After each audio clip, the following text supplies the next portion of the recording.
சாதிக்கு மதத்துக்கு தரப்பட்ட முக்கியத்துவத்தை தமிழ் மொழிக்கு, தமிழ் இனத்துக்கு தரும் சிந்தனையை திராவிட இயக்கம், தனித்தமிழ் இயக்கங்கள் விதைத்தன. இனமும் மொழியும் நமது அடையாளங்களாக மாற்றியது இதன் சாதனைகள்.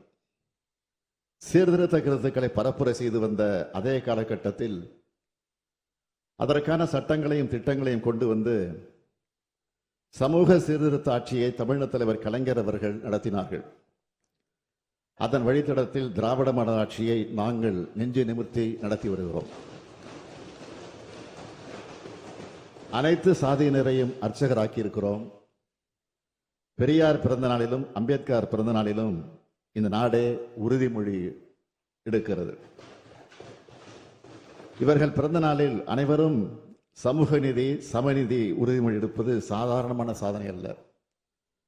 தமிழ்நாடு சட்டப்பேரவை இதே அவையில் 29/4/2025 அன்று உரையாற்றிய போது ஆதிக்கத்தின் அடையாளமாகவும் தீண்டாமைக்கான குறியீடாகவும் வகை சொல்லாகவும் இருக்கக்கூடிய காலனி என்ற சொல்லை நீக்குவோம் என்று நான் அறிவித்தேன். பள்ளி, கல்லூரி விடுதிகளில் சாதி அடையாளங்கள் இருக்கக்கூடாது என்பதற்காக அவற்றை சமூக நீதி விடுதிகளாக பெயர் மாற்றி இருக்கிறோம்.